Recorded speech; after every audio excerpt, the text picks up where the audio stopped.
Bismillahirrahmanirrahim. Qala al-mu'allif rahimahullahu ta'ala wa nafa'ana bi'ulumihi fid dharain amin.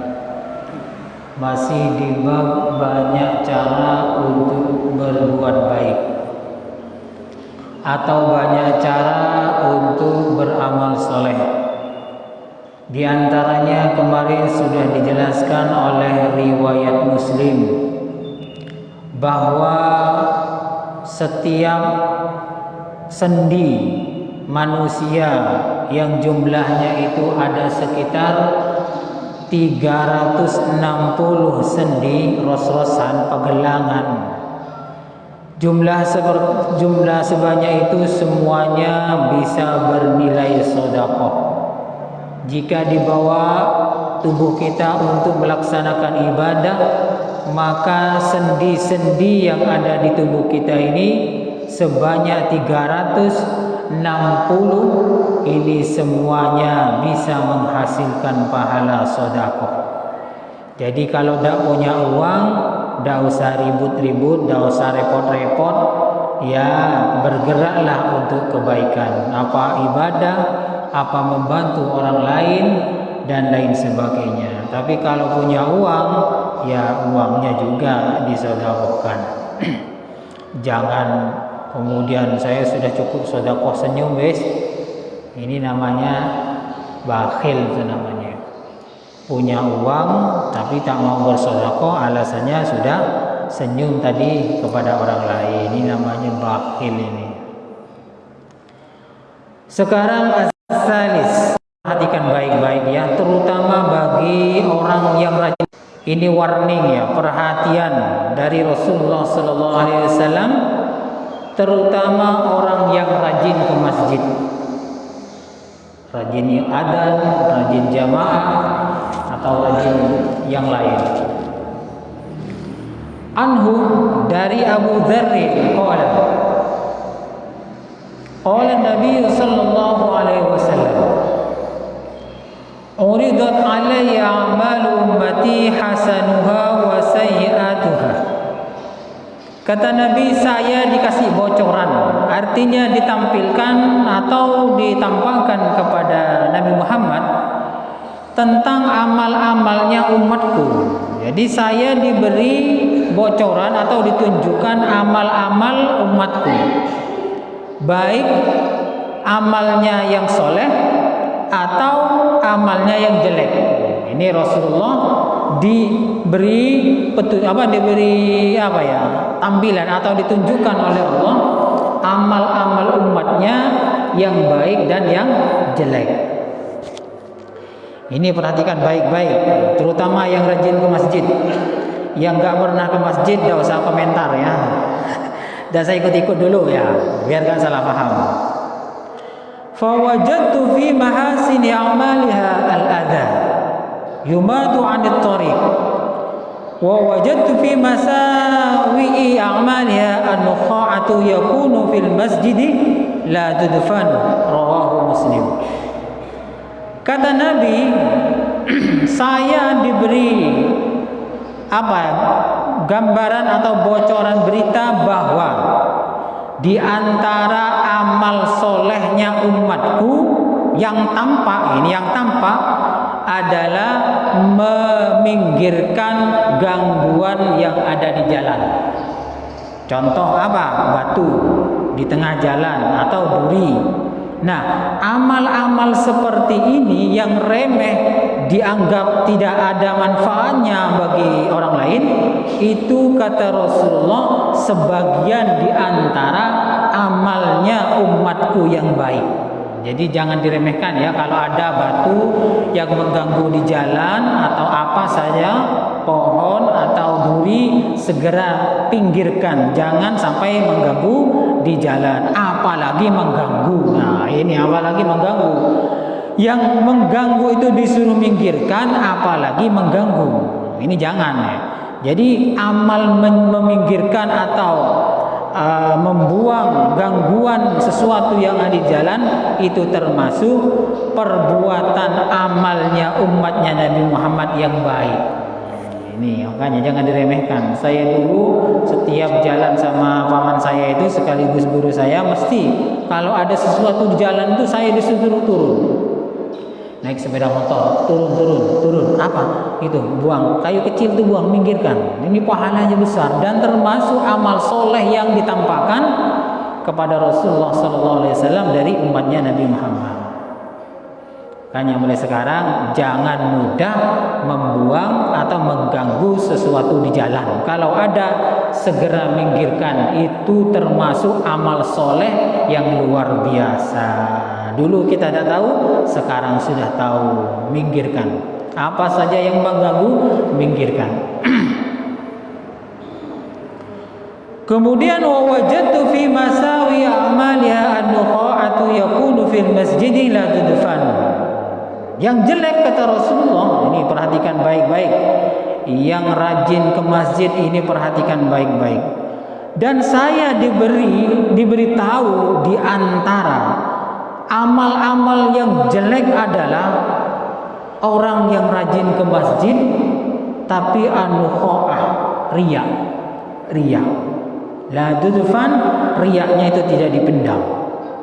Ini bocoran ya. Nah, ini bocoran dari Allah untuk Nabi Muhammad tentang amal jeleknya umatnya. Yakni kita ini mungkin ya kita datang ke masjid yang enggak ikhlas, berubah ya. Berubah ini termasuk amal jeleknya umatnya Nabi Muhammad, rajin ke masjid tapi an-nuqa'ah, niatnya itu riya, pamer, ingin dikatakan rajin jamaah, bilangnya ndak enak kalau ndak jamaah di masjid. Ini pertanyaan, ini ndak enaknya itu apa? Ndak enaknya itu karena Allah Ta'ala, apa ndak enaknya takut tidak dipuji baik oleh orang lain? Ini yang menjadi pertanyaan. Ndak enak enggak jamaah di masjid. Nah, ndak enak ini apa maksudnya?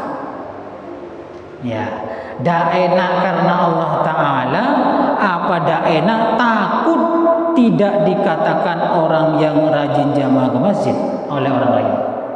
Nah, ini hati kita sendiri yang harus menjawab. Kalau memang seperti itu niatnya, rubah. Ini Rasulullah sudah kasih bocoran dari Allah Ta'ala tentang amal-amal jelek hamba umatnya. Di antaranya adalah rajin ke masjid tapi niatnya adalah riya, pamer. Tidak usah nuduh orang ya, tidak usah nuduh orang. Atentif ya. Kalau masih ada hati-hati seperti itu, kretek-kretek hati yang seperti ini, riya, buang. Bagaimana yang nggak pernah ke masjid? Tidak usah pakai hadis ini ya. Hadis ini khusus yang rajin ke masjid. Kalau yang tidak pernah ke masjid, tidak usah pakai hadis ini ya. Kenapa? Salah pasang. Salah letak teman ke masjid, kamu cair jantaran ke masjid takut riya. Nah, ini salah pasang ya.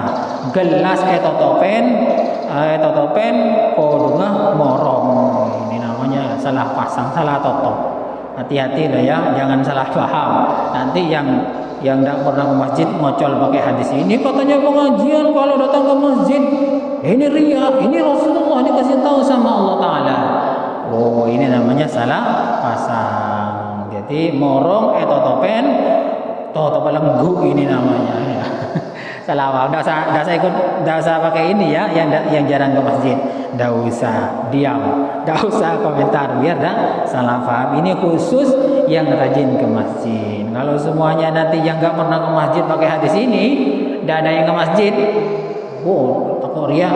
Mana kenapa pejabat masjid takut riya? Semuanya ngajak orang lain takut riya.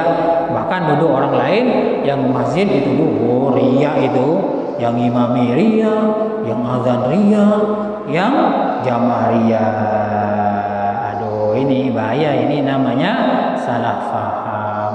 Bisa jadi salah pasang. Sama halnya yang kemarin saya jelaskan, ada hadis ad-dhaif kal mayyit. Tamu itu seperti mayit. Ini hadis ini khusus dipegang oleh tamu ya. dipegang oleh tamu. Tamu itu harus memegang ad-dhaif kal mayyit. Tamu itu seperti mayit, mau dikasih kopi monggo, dikasih teh monggo, dikasih rokok monggo, dan dikasih jauh tanyaan begitu. Disuruh pulang, ya pulang. Ini namanya benar masangnya ini. Jangan pakai begini, tuan tamu pakai hadis yang begini. Man kana yu'minu billahi wal yawmil akhir falyukrim dhaifa. Barang siapa yang beriman kepada Allah dan Rasulnya, maka muliakan tamunya. Bahmo caya kutu mapan memuliakan tamu, ya beringakan, beri rokok, beri kopi. Ini namanya bukan tamu yang baik, tapi merampok pakai hadis ini. Ngerampok tuan rumah pakai hadis, salah masang. Ini juga jangan sampai salah masang hadis yang ini, khusus yang sudah rajin ke masjid. Yang tidak pernah ke masjid, tidak usah pakai hadis ini, biar tidak ajak-ajak orang untuk tidak datang ke masjid, alasannya takut riya.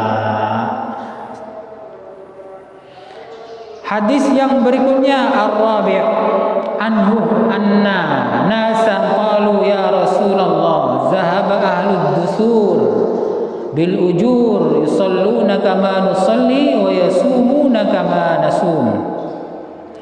Hadis yang keempat datangnya dari Abu Dzarrin juga. Ada manusia datang kepada Nabi Muhammad. Jadi sebagian orang miskin ini anggaplah kalau dianggap proteslah kepada kanjeng Nabi Muhammad.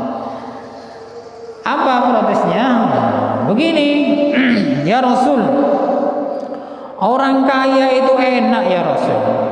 Sudah bisa bersedekah dengan hartanya, sudah bisa sholat, sudah bisa berpuasa, bersedekah dengan hartanya yang banyak itu. Lah kita ini orang miskin ya Rasul, hanya bisa sholat, puasa, tapi tidak bisa sedekah dengan harta kita karena tidak punya harta. Karena ada kelompok orang miskin yang seperti ini, Rasulullah menjawab, awalaysa qad ja'alallahu lakum ma tasaddaquna bihi inna bikulli tasbihatin sadaqatan wa kulli takbiratin sadaqatan wa kulli tahmidatin sadaqatan wa kulli tahlilatin sadaqatan wa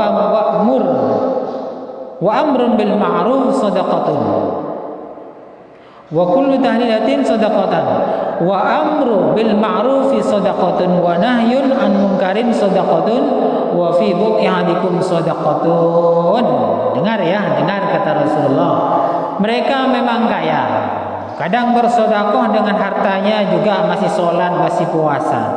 Tapi begini kata Rasulullah, apakah tidak sudah saya diberitahu kepada kalian, Allah sudah menjadikan kepada kalian sesuatu itu bisa semua disedekahkan. Jadi untuk bersedekah itu tidak harus uang. Allah sudah mengajarkan demikian. Ada tasbih bisa bernilai sedekah, takbir Allahu Akbar sedekah, baca alhamdulillah sedekah, tahlilan sedekah, amar ma'ruf nahi munkar juga sedekah, nyuruh kebagusan sedekah ya. Kalau orang kaya biasanya mungkin bisa sedekah uang, tapi amar ma'ruf nahi munkar kadang tidak bisa. Todus, malu karena gengsi ya. Bisa juga begitu. Yang bisa ngajak-ngajak kebaikan biasanya orang-orang kecil yang miskin, bisa mengajak untuk berbuat kebaikan, ngajak jaga ke masjid dan lain sebagainya. Dan juga perhatikan ini, wa fi buti ahadikum shadaqatun, dan setiap buduk ini farji ya. Setiap farji kalian semua itu bisa jadi sedekah. Tapi farji yang digunakan yang halal. Qalu ya Rasulullah, ayati ahaduna syahwatahu wa yakun lahu fiha ajrun. Ya Rasul, masa sih Rasulullah syahwat kita ini bisa dapat pahala? Jadi sahabat masih bertanya, masa sih Rasul farji atau alat kelamin itu bisa dibuat sedekah? Ya, harus tahu tempatnya. Bukan sedekah kemudian bagi ke orang yang senyaman, enggak ya. Ya bagi ke laki itu. Matabar ke laki sedekah emas. malam ini. Atau mau ngajak kada berarti badana ganjaran di umroh. Jadi men sebene ngajak kada berarti umroh. Jadi mentar kelakena Mas, ayo umroh. Gitu. Boleh tak paham selainnya. Dan paham payah. Qala ara'aitum law wada'aha fi haramin akana 'alaihi wizrun. Nah, sekarang kata Rasulullah, apakah hal yang seperti itu, artinya syahwat diletakkan di perkara yang haram, apakah ada apa dosanya? Ya ada. Artinya apa? Idza wada'a fil halal kana lahu ajrun. Apabila hal tadi butuh alat kelamin itu disedekahkan kepada barang yang halal, artinya istri kepada suami, suami sama istrinya, maka dapat pahala. Ini diterangkan di dalam syarahnya itu. Kenapa kelamin itu kok bisa bernilai sedekah? Karena berhubungan badan sama istri itu bisa sama halnya memproduksi manusia. Jadi memperbanyak umatnya Nabi Muhammad. Setelah banyak umatnya Nabi Muhammad, maka menambah orang yang sujud kepada Allah Ta'ala. Itu yang dinilai sedekah itu begitunya, karena membuat anak. Setelah jadi anak, menambah jumlah orang Islam. Setelah menambah orang Islam, jumlah orang Islam, maka bersujud. Pertanyaannya, kalau pakai KB bagaimana? Kan tidak bisa keluar anak itu, bapaknya di stop. Bagaimana? Apakah bisa dapat pahala? Bisa dikatakan sedekah juga? Bisa, tapi nilai sedekahnya kecil. Apa? Cukup hanya menyenangkan orang lain, tidak bisa menambah umatnya Nabi Muhammad untuk menambah sujud ke hadapan Allah. Jadi tidak punya anak. Karena apa? Ikut KB di stop. Jadi nilai pahala sedekahnya di mana? Ya menyenangkan orang lain, menyenangkan suaminya atau menyenangkan istrinya, itu juga termasuk sedekah, tapi lebih sedikit. Hadis riwayat Muslim, mudah-mudahan bermanfaat. Kurang lebihnya saya mohon maaf. Wallahu a'lam bishawab. Al-Fatihah.